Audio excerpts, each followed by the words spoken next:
دنیا بھر میں ویکسین بنانے والی سب سے بڑی کمپنی کا نام سیرم انسٹی ٹیوٹ پرائیویٹ لمیٹڈ ہے۔ یہ بائیو ٹیکنالوجی اور فارماسیوٹیکل کمپنی ہے جو 1966 میں نجی طور پر قائم کی گئی تھی اور بھارت کے شہر پونا میں واقع ہے۔ یہ کمپنی ایک باپ اور بیٹے کی ملکیت ہے اور اس کمپنی میں آکسفورڈ کی ویکسین ایسٹرازینیکا تیار کر کے پوری دنیا میں سپلائی کی جا رہی ہے۔ پہل جب یہ خبر سنی تو مجھے بہت حیرت ہوئی کہ آکسفورڈ کی ویکسین پونا میں کیوں اور کیسے تیار کی جا رہی ہے، لیکن پھر امریکی خبر رساں ادارے NPR نے ایک گتھی سلجھا دی۔ گزشتہ برس جب کرونا وائرس کی وبا نے پوری دنیا کو اپنی لپیٹ میں لیا ہوا تھا تو پونا کی اس کمپنی کے مالکان یعنی باپ اور بیٹے نے کھانے کی میز پر بیٹھے بیٹھے 5 منٹ میں یہ فیصلہ کیا کہ وہ آکسفورڈ کی ایسٹرازینیکا ویکسین کے آزمائشی تجربات کے حتمی نتائج سے پہلے ہی ویکسین کی شیشیاں تیار کر کے رکھ لیں گے۔ اگر ویکسین کے تجربات کامیاب ہو گئے تو ان کے پاس فوری طور پر لاکھوں کی تعداد میں ویکسین کی سپلائی موجود ہوگی۔ اگر یہ تجربات ناکام ہوئے تو ان کی کروڑوں ڈالر کی سرمایہ کاری ضائع ہو جائے گی۔ ظاہر ہے یہ ایک قسم کا جوا بھی تھا، مگر کمپنی کے CEO کا کہنا ہے کہ انہیں یہ فیصلہ کرنے میں کوئی مشکل نہیں ہوئی کیونکہ ان کی کمپنی کسی کو جواب دہ نہیں۔ یہ خاندانی کاروبار ہے جو ہم باپ بیٹا مل کر چلاتے ہیں۔ ایسٹرازینیکا ویکسین کا تجربہ کامیاب رہا۔ آج یہ کمپنی 1 منٹ میں ایک ویکسین کی 5000 شیشیاں تیار کر کے سپلائی کرتی ہے۔ اگلے ماہ اپریل میں کمپنی کا ہدف 1 ماہ میں ویکسین کی 10 کروڑ خوراکیں تیار کرنا ہے۔ ایک خوراک کی قیمت $4 یعنی پاکستانی 600 روپے ہے۔ بھارت بائیو ٹیک نامی انڈیا کی ایک اور کمپنی ہے جس کا مرکزی دفتر حیدرآباد میں واقع ہے۔ یہ بھی فارماسیوٹیکل کمپنی ہے جو ادویات اور ویکسین بناتی ہے۔ اب تک یہ کمپنی 16 مختلف اقسام کی ویکسین بنا چکی ہے جو 123 ممالک میں برآمد کی جاتی ہیں۔ بھارت بائیو ٹیک نے کرونا وائرس کی بھی ایک ویکسین تیار کی ہے جو 80.6% تک مؤثر ہے۔ اس ویکسین کا نام کوویکسین رکھا گیا ہے۔ بھارتی حکومت نے اس برس جنوری میں ہنگامی بنیادوں پر اس کی منظوری دی تھی جس پر کچھ تنقید بھی ہوئی۔ نریندر مودی اور ان کی کابینہ کے چند وزراء نے بھی یہی بھارتی ویکسین لگوائی ہے۔ ویسے تو ہمیں پوری دنیا کے ساتھ ہی اپنا موازنہ کرنے کا شوق ہے اور یہ کوئی ایسی غلط بات بھی نہیں۔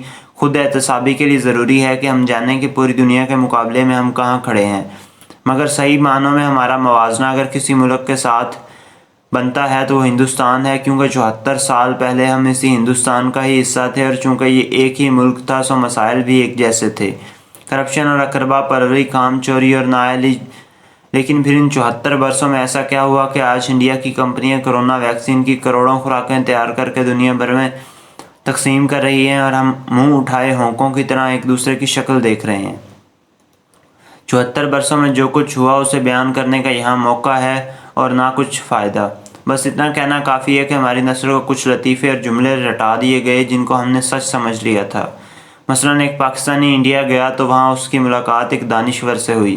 اس دانشور نے انڈیا کی ان چیزوں کی تفصیل بتائی جو وہاں کے کارخانوں میں تیار کی جاتی تھیں اور بولا، مہاراج ہم یہ تمام چیزیں بھارت میں بناتے ہیں، آپ کے ہاں تو سوئی بھی نہیں بنتی۔ اس پر ہمارا پاکستانی ہیرو مسکرا کر جواب دیتا ہے، ہم نے ایٹم بم بنا لیا ہے، انشاءاللہ ایک دن سوئی بھی بنا لیں گے۔ جو نسل اس قسم کے جملے بازی سن کر جوان ہوئی ہو اسے یہ خبر ایٹم بم سے کم نہیں لگے گی کہ انڈیا اس وقت کرونا وائرس کی ویکسین کی خوراکیں تیار کرنے کی دوڑ میں دنیا میں دوسرے نمبر پر ہے اور کوئی بعید نہیں کہ امریکہ کو پچھاڑ کر پہلے نمبر پر آ جائے۔ کرونا سے پہلے بھی دنیا کی 60% ویکسینز بھارت میں ہی تیار ہوتی ہیں۔ جب سے ویکسین آئی ہے ایک عجیب تماشا شروع ہو گیا ہے۔ ہم میں سے وہ لوگ جنہوں نے میٹرک بھی سائنس میں نہیں پڑھی وہ بھی یک وائرولوجسٹ بن گئے ہیں اور ویکسین کی تاثیر کے بارے میں سوال پوچھتے نظر آتے ہیں۔ سوال ان کا یہ ہوتا ہے کہ کوئی بھی ویکسین 100% محفوظ نہیں تو پھر لگوانے کا کیا فائدہ؟ موڈرنا بہتر ہے یا سپوتنک؟ اب آپ سے کیا پردہ؟ یہ سوال میں نے بھی مختلف ڈاکٹروں سے کیا ہے اور جواب اس کا یہ ہے کہ ہر قسم کی ویکسین ٹھیک ہے۔ دنیا کی کوئی بھی ویکسین 100% محفوظ نہیں۔ البتہ یہ ضرور ہے کہ کرونا کی ویکسین موت یا شدید علامات سے محفوظ رکھے گی۔ ممکن ہے ویکسین لگوانے والوں میں سے کسی ایک آدھ کو کرونا ہو جائے، مگر یہ کوئی اچنبھے کی بات نہیں کیونکہ تجرباتی مراحل میں یہ بات پہلے ہی سامنے آ چکی ہے۔ جبکہ آبادی کے بڑے حصے کو ویکسین لگ جائے گی تو لوگ کرونا سے بیمار نہیں ہوں گے۔ یوں وبا کے پھیلنے کی شرح R0 نیچے آ جائے گی تو اس کا مطلب یہ نہیں کہ جسے ویکسین لگ جائے وہ ماسک پہننا یا احتیاط کرنا چھوڑ دے۔ ویکسین لگوانے کے باوجود آپ کے جسم کے کسی حصے پر کرونا وائرس لگ سکتا ہے جو آپ کسی ایسے شخص کو منتقل کر سکتے ہیں جسے ابھی ویکسین نہ لگی ہو۔ ویسے بھی کرونا وائرس کی تیسری لہر میں مریضوں کی زیادہ تعداد کی وجہ اس وائرس کا UK سٹرین ہے جو پہلے کی نسبت زیادہ آسانی اور تیزی سے پھیلتا ہے۔ اصل سوال یہ نہیں کہ کون سی ویکسین زیادہ مؤثر ہے، اصل سوال یہ ہے کہ ویکسین کی اس دوڑ میں ہمارا ملک کہاں کھڑا ہے۔ جو ویکسین بھارت میں 600 روپوں میں بنائی جا رہی ہے، وہی ویکسین ہماری ادویات ساز کمپنیاں اور اسپتال کے مالکان کسی اور ملک سے امپورٹ کر کے منگوائیں گے تو عوام کو کتنے ہزار روپوں میں بیچیں گے؟ ان سوالات کا جواب تلاش کرنا ضروری ہے۔